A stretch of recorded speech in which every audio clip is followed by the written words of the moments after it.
bad guys have figured out another way to make money.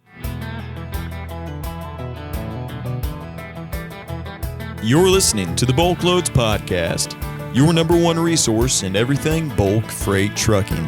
And this is episode 217.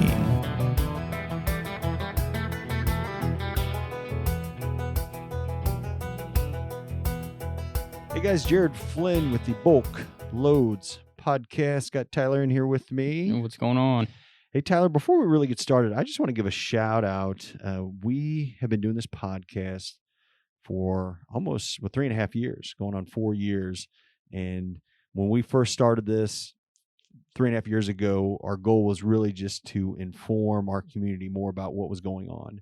We know a lot of you all spend most of your day in the cab driving down the road, and we wanted to be a voice to keep you up to date with what was going on specifically in our industry. So just want to say thank you to all you all that are listening out there, recommending us to others that are listening out there. I went on the other day and was looking at some of our reviews in the podcast store, and everybody listens from different devices, but I just went into the Apple podcast store, but just want to read a couple of these, man, because it means a lot. And sometimes we read more negativity, but it's awesome to see the positive ones.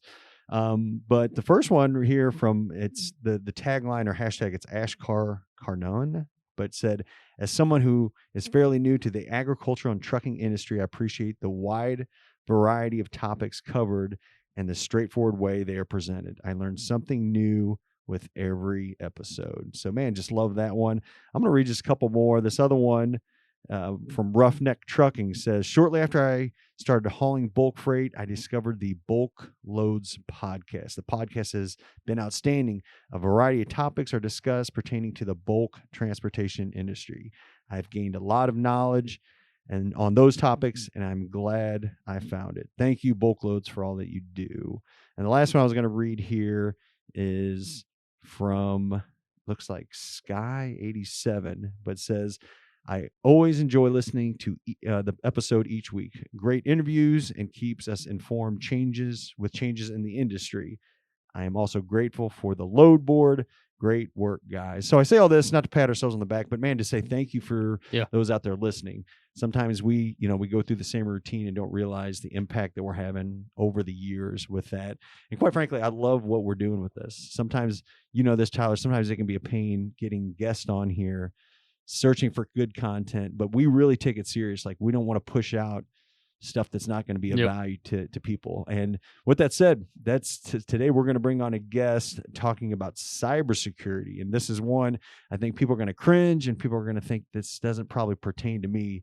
But if you have an email address or a cell phone or anything that's digital, you need to be listening to this. And you may think, hey, my business is small. I'm not on certain apps or on certain programs. Again, you can be affected multiple ways. So today I'm going to bring on Glenn Johnson. He is the CEO of Vizius. They are out of Georgia, and they are basically a consulting company. So they don't actually sell products, but they come in and look at your infrastructure. So, what accounting systems you're using, your email programs, but then they also have training that they do just to kind of prepare this. And I don't know about you, Tyler. I mean, we've seen it in the office. You'll get an email, and I know all of you get that one email being like, hey, I need you to click on this link to get access to this, or, hey, something that you have has been whatever, click on this link. And some of you all know not to click on it, but I'll tell you this, today, more and more of these scammers and hackers are getting really creative. They can get into your email and they can find emails of I guess lookalikes, would you call it? Yeah, I remember a couple of years ago whenever I started here, I got one. It actually said from you, Jared, and it had your profile picture and everything, wanting to buy some Google Play gift cards or something like that. But I mean, man, these scammers are getting good nowadays. Yeah, and some people, it's not even they're accessing your account. They can access somebody's account that you've sent an email to and then reply back. So or find people that you might, in your network, so they can send a message to someone. So this is something I think it's just so important. Again, it's one that I cringe when I think about. If anything, this probably keeps me up at night thinking about Yep. cybersecurity. But man, there's just ways that we need to think about how we can take action and precaution and just be more educated on it. If anything, just knowing what to look for when looking at your emails or looking at anything digital online. Yep. So, And one thing that Glenn's company does, which I thought was actually pretty cool, is they do what's called penetration testing. So they will actually hack into your account, Yeah. for you and tell you like this is how we did it. And then they're gonna give you solutions on how to patch those up, so that way nobody outside of them can get in those and get your passwords and card info and all that stuff. yeah. And I'll say this about Glenn. He has worked with some large Fortune 500 companies. Actually, he was in that space working for these companies before he branched out to start his own company to do this with and he even says this, I think, on the podcast, but he found out that a lot of these big companies were taking actions, but a lot of these small, medium-sized companies weren't. And today, like no other, it's getting worse and worse. So we need to be better prepared on knowing what to look for and what not to look for. So with that said, here's my conversation with Glenn Johnson of the Vizius Group. Glenn, thanks for coming on. Yeah, I appreciate you having me, Jared. I'm looking forward to having this discussion. It sounds like it's going to be really good. Yeah. Well, you were on, I believe, a webinar for Bar Chart, which they're a partner of ours. We have done some things in the past with them. I was unable to make that, but it caught my attention. Cybersecurity is, I don't know how to say this, but I mean, it's become a hot topic, and we've seen a lot of things go down. But there's different elements of that. So I wanted to bring you on for our audience to explain that. This probably isn't a very sexy talk when related, but it's a very, it's necessary. And my goal today, especially for our listeners, is to hopefully get some tidbits out of there, maybe some strategies or things to look for to hopefully, prevent you or your business from one of these things happening, one of these attacks happening. But before we get into the guts of that, Glenn, just to let our audience know a little bit about you, explain what your company is and your role with the company, why you guys started it. Yeah, thanks, Jared. So I've been a geek for most of my life, since high school, and that was ages ago. Drove by my college the other day and realized it was 40 years ago that I went there. So I'm stinking old. But love technology and have grown to love consulting. I've spent the last probably 20 years doing cybersecurity consulting. And about a year and a half ago, I had a chance to start Vizius. This is the second company I've helped start. And our focus is 100% cybersecurity, 100% professional services. So we don't sell widgets and gadgets. We don't try to scare people into buying, our widget, that kind of thing. And we're 100% guaranteed on our services. So that's sort of our go-to-market strategy. And we do different types of consulting. We do penetration testing. So we'll actually go hack into people's networks and tell them how we did it.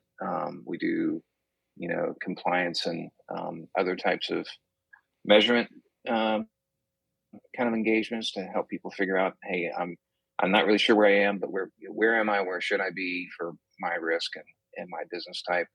And then we'll help people remediate. We'll help create a roadmap and help them get where they need to go. So that's us in a nutshell. So what exactly is cybersecurity? I mean, we hear it, we see it all the time, but like in layman's terms, what is it? That's a great question. And, it's interesting, Jared. 10 years ago, this podcast wouldn't have happened. You and I wouldn't be speaking, right? Right. The reality is that, with everything getting on the internet, everybody has a footprint on the internet. The short answer is the bad guys have figured out another way to make money, right? And so the way that they make money is by, doing things over the internet to people that have put their businesses there, and they figure out a way to either extort, information from them, or resell information, or steal actual money, or make the victim, give them money one way or the other. So that's why we're talking. Is there's a lot of ways to make money. There's a lot of evil people willing to do bad things to make money, and this is one of them. And so that's one huge category. The other huge category is political, and it's the ability of people that don't like the U.S. to interrupt our supply chain, and they can interrupt our supply chain. We saw it with the Colonial Pipeline by getting into a company over the internet or into their IT systems, whether they're in the cloud or whatever, and then doing something that causes the systems to not work the way that people expect them to work, and then tell them we need money in order to fix it. But they're also trying to be a nuisance and cause problems. Glenn, I may be listening to this. I told you a lot of our audience, small truck operations, 2-3 truck owner operators, trading companies, merchandisers. I may be listening to this being like, hey, this isn't that relevant. This couldn't happen to me. I don't have that much anyways, or whatever. Is that true? Am I just, even if I am a small truck operator, I use my phone, to do most. I have a laptop. Am I susceptible to being attacked? Yeah, that's a super good question too, Jared. We're so first of all, what the reason why I'm here is I want to help people, right? Whether or not you ever use us doesn't really matter that much at the end of the day. We give away information to help people solve this problem, right? So, but the fact is, I know people that are 80-year-old, grandmothers, grandfathers that have been victims of ransomware, and they open up a attachment on their laptop, and the next thing they know, they lose access to all their kids' pictures, their grandchildren's pictures, and they have to pay money to make that go away. And it's essentially the same set of problems that the Colonial Pipeline people had, just on a smaller scale. So I would say no matter what size company you have, if you have anything more than just a phone, you could be a victim of ransomware. And even with just a phone, you can get tricked into giving money away. And if we had another 2 hours of this podcast, I could tell you 30 stories or 40 stories of people that have been tricked to, they fall for something that looks really legit, and they end up sending money where they never get it back. Yeah. Well, and just to even talk about a couple of examples, I shared a little bit with you earlier on. I remember it was 10 years ago. And this is before I knew better. You even talk about, we wouldn't be having this conversation 10 years ago, but I remember seeing something about my, at that time, my Microsoft subscription was up for renewal, and I needed to get this. And it looked legit to me, and I typed it in and sent the money. I can't even remember how it was, a couple $100. Come to find out, it wasn't even a Microsoft renewal. It was just, I was tricked into, it looked good. It looked legit, and boom, my money was gone. Yeah. Well, I do a lot of these talks. Every single time I do one, I take a poll of the audience and say, okay, how many people have had an experience where someone in your organization read an email from, air quotes, the CFO that says, or the CEO that says, hey, we just brought on a new supplier, we just brought on a new contractor, we just did X, Y, Z, and they need to get paid right away, and would you please take care of this? It would really mean a lot to me. And so the employee, being very well-intentioned and hardworking and motivated, does the work to transfer the money, and the company, it turns out to be a fraudulent request, and it's spoofed from to make it look like it came from the CFO, and then the company loses money, right?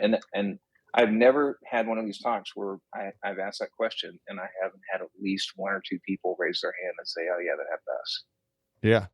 Well, and I want to and we're going to get into this talking about different areas, because some of this is not even a matter of being hacked. You can get an email that looks totally legit, an email from someone or it looks like someone saying, hey, I need, hey, future payments need to now go to this account, and it could be someone on the accounts receivable payable side, not just maybe a high level CEO. And I've talked to many companies that have experienced this, but it's like, oh, okay, well then they just do it without ever thinking about verifying it or whatever. And then boom, they've just sent whatever thousands of dollars to an account that, I mean, everything looked the same. Like it was disguised. I mean, the email, the signature, everything exactly the same. Talk on that aspect. Yeah, so that's one of the things. People tend to trust the written word, right? So what people read in the newspaper, when people used to read newspapers, it's just much more believable when you see something in writing. And so I think we subconsciously carry that trust level over into our email inbox. And so we look at something, and unless you're trained to think about it a different way, the assumption is, if it says it's from the CFO and it has, his name and his email address, then it's probably from the CFO, right? We're not really programmed to challenge that. And most people don't know how easy it is to make an email look like it comes from anybody you want to, right? So with not a lot of effort, I could make an email that looks like it came from the White House, Joe Biden at the White House, right? And send it to you, and have it, the from look right, and the to would be to Jared, and it would have the whitehouse.gov, logos and the seal. I could make it look really, really accurate. And then, chances are you'd open that and say, wow, Joe's wanting my opinion on something, right? I mean, that's kind of, we sort of fill in blanks there. By the way, that would be really illegal. I wouldn't do that, but Right. but I guess the point is, technically, it's not hard to do, and it doesn't take a lot of hacker skills to make that happen. And so, for instance, my mother-in-law is 82. And she got really upset because someone that she knows sent her an email that was offensive. And when I looked at it, I said, Mimi, that's not really from that person. And here's how you can tell. But all the assumption, and it was about an assumption, but all, the assumption is it looks like it came from this person. Therefore, this person is saying something that's rude and unkind. So that's one aspect of being scammed, just an email coming, because they're not necessarily even hacking into any systems. They're sending you an email to your email address that looks like it's from somebody else. So, I mean, that's one aspect of it. Another one, though, you see is where, we've all seen this now where, hey, click on this PDF to open this attachment. That seems sometimes to be often more common. You'll see somebody's email address gets compromised, and then all recipients are receiving something to open an attachment that's gonna, and I don't know the terminology, but it's gonna put some kind of virus or do something. Explain what's going on there.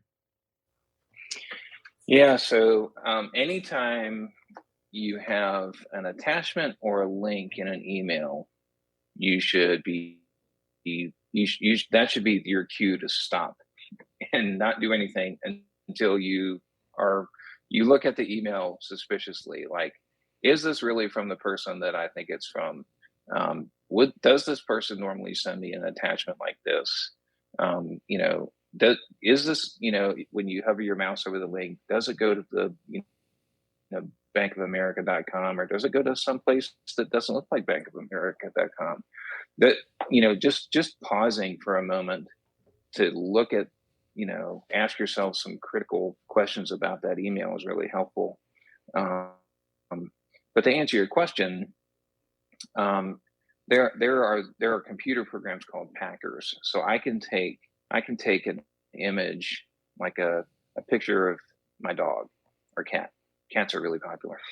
I could take a picture of my cat, and I could pack something onto that so that when you open it, there's this like ride along component to the picture, the PDF or whatever. And so, yes, you open it. Oh, there's a picture of Glenn's cat. She's really cute. But in the background, by the virtue of you opening it, it kind of executes that hitchhiker program that's on the back of that PDF and could install something on your computer. And that's how so many people become victims of ransomware or other types of cybercrime, is because they open something, it looks like what the sender said it was, but there's this thing happening in the background that really can host them up. And just to go expand a little further, what's actually going on then to the back end? What is it doing to your system, or where is it going that's going to do harm to your PC or device, whatever you're opening? Yeah.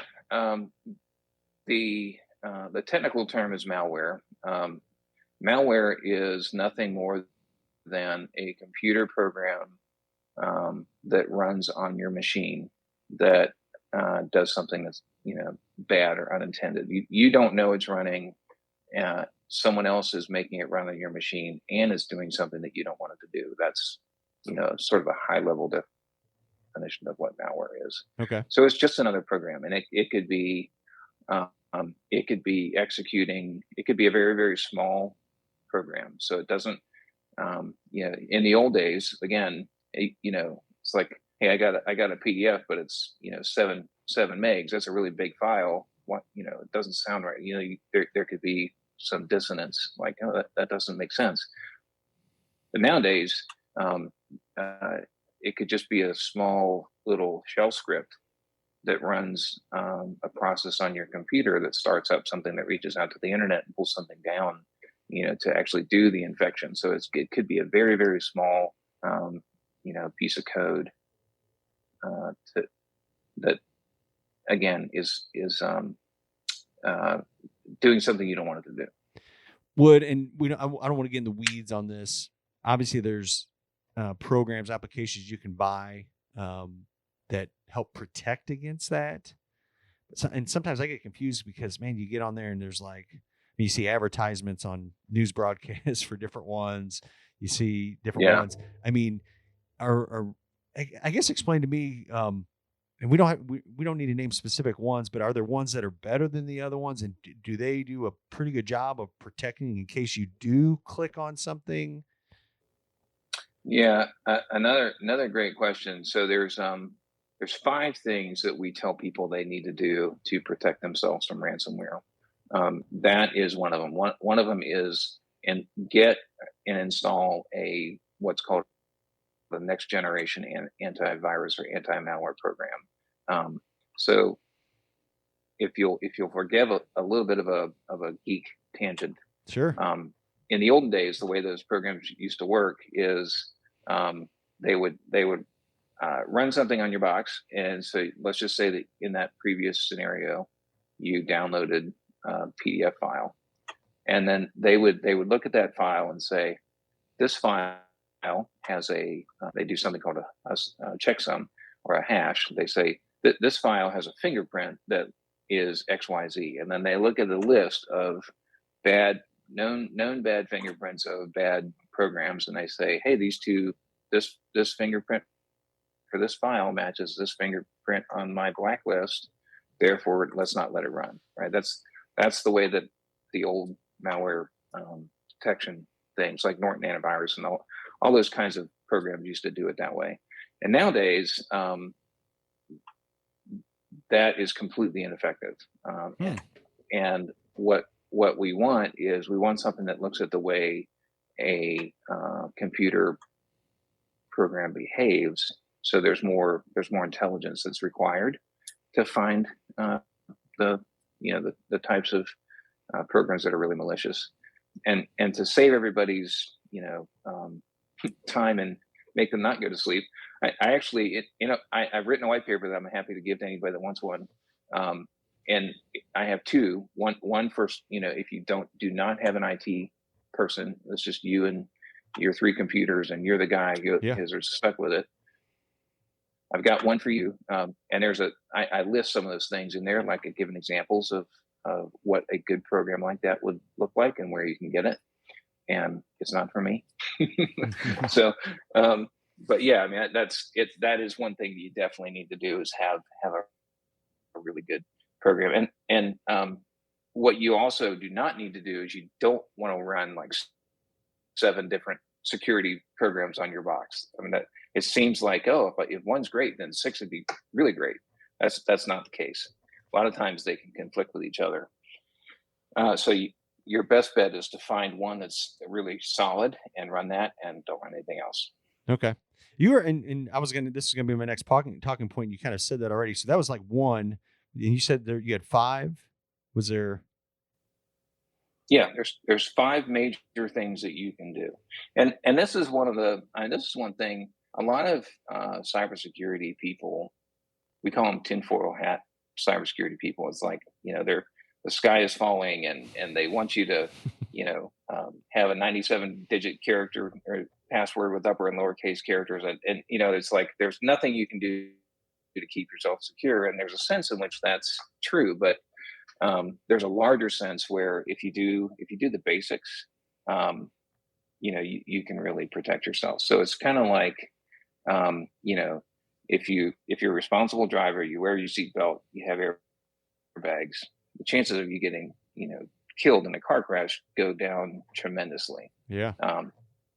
And that's kind of what we're talking about here. We're not saying you'll never, ever, ever have a car crash where you get injured. We're just saying there's a lot of things you can do to reduce that risk to an acceptable level. So do you want me to talk through the Yeah, other I mean, bits, and again, I know we're getting kind of towards the end of the podcast, but I did I guess to sum it up, I'm listening to this truck driver driving down the road or trader, but just what are we talked earlier on, just things to look out for, on what to look for in emails and all that, but just like general practical things that maybe you're not thinking about, that you can do right now to start protecting yourself. Because I like what you just said there. It's not a matter of if you get in a wreck, it's when you get in a wreck and making sure that you're prepared. It's not a matter of if you're going to face ransomware or, open or get an email sent to you, but like, how do you know what to look for and how do you protect yourself? Yeah, so there's a couple things that I recommend you do. One is use a good cloud service. So Microsoft Office or Google Workspace, something like that. You need to pay whatever it is, $12 a month per person or whatever it is, and follow the guidelines that they set up for you. So they're really good at this stuff, right? And they're going to protect you better than you can protect yourself. You can get Microsoft Office 365 and then configure it so that if you make your password, right, you can still get hurt. But if you're using their service, like using multi-factor, where you get text to the code or whatever to log in, then you're going to be a whole lot better off than trying to manage all that stuff for yourself with the cheapest service you can find out there, like, GoDaddy or whatever. So that would be one recommendation, is to use a professional cloud service like that. Use a password manager. So something like LastPass, that's a huge win. So if you have and LastPass is free. I mean, you can download it for free. And but if you use a really good master password, so the idea of the password manager is you create one really strong password that you remember to get into your password vault, and then you let the password vault generate passwords for all the sites that you visit, right? And so I don't know the passwords to 90% of the websites that I go to. I just know my LastPass password, and I have it autofill the password for those other sites, which makes it a whole lot easier to manage. So, and it actually makes my marriage a little better, because my wife doesn't say, darn it, why do I have to type in 19 on this website? And I just use LastPass. It's not a big deal, right? So we share the account. Yeah. So that's one. Backups, doing good backups is really important. So there's really expensive options out there, or really inexpensive options out there for backups. So a company called Backblaze, BACKBLAZE, which you can enable, to back up your laptop and stuff, make it, so that if you do get ransomed, you have a way to recover all your information. be careful what you click. I mean, that's a huge one. If you'll just be suspicious about stuff that doesn't, that looks a little out of the normal course of events, then that's a huge protection. So, in a nutshell, Jared, those are the things that I think if I could get everybody to do those things, they would probably reduce their risk by 70 to 80%. And that's a real number, by the way. That's based on actual statistical data. Well, we just barely scratched the surface on this topic. I mean, we could go down several different rabbit holes and spend hours talking about even case studies, because we've seen it, especially in agriculture. And there was I think it was issued by the USDA saying that, to be careful, especially in the ag food supply chain, because you could be more susceptible. And again, like you said earlier on, there's countries or people out there that want to do harm to the U.S. and do harm to our supply chains. And one way they can do that is by compromising platforms to, hurt our food supply chain. So it's something very, very crucial and important to look at. Glenn, I found this fascinating. And I wrote down some of these steps, and we're going to share them obviously out to our audience through this podcast, but even kind of bullet point them out there. If I'm listening to this and say, again, I'm a small business, I don't have an IT person, or I don't have anybody looking at this. I know it's crucial. I know that I probably should be looking into this. Your company, it sounds like a perfect fit. What's the best way for them to reach out to you, and kind of walk through just briefly, just kind of the steps that you all take? It doesn't have to be the full thing, but how do you kind of assess companies? So and basically what I'm saying is I don't want people to be like, oh, this sounds like too big of a headache, or this seems like I don't want to get this process started. It's going to be something, it's going to take a lot of my time. And you know what I mean? So it kind of explain how kind of how people reach out to you, and then kind of that process. Yeah, great question. So, our philosophy is we want to help what we can really help. So if we can just give you a resource and you say, hey, I got it, I'm going to go do this myself. That's great. More power to you. But if you really want that sort of that next level, if you're a large organization, you want second pair of eyes, to kind of go in and look at how things are set up, then that's something that we can do. So, I'd say the easiest thing is, to email or call, and I can, give you my email address for the show notes. Yep.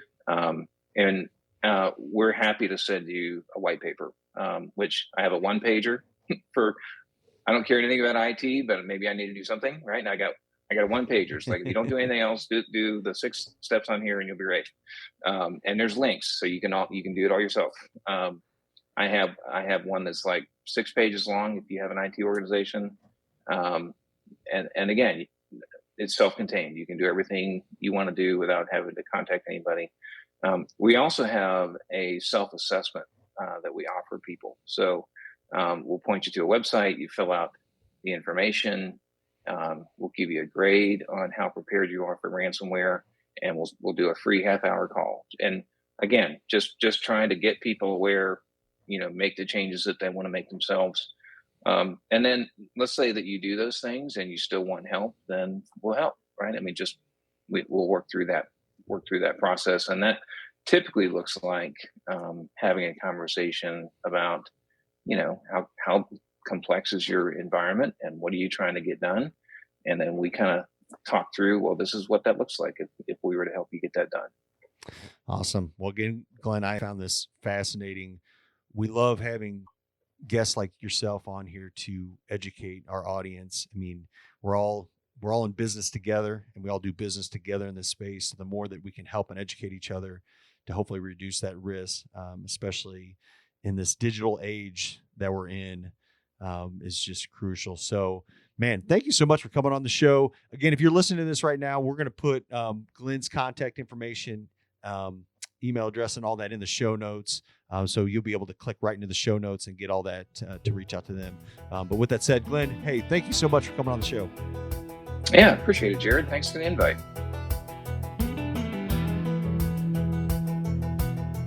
Tyler, did you feel uneasy after listening to that? Yeah, I'll tell you, it almost makes me upset that this is even a topic that we have to talk about.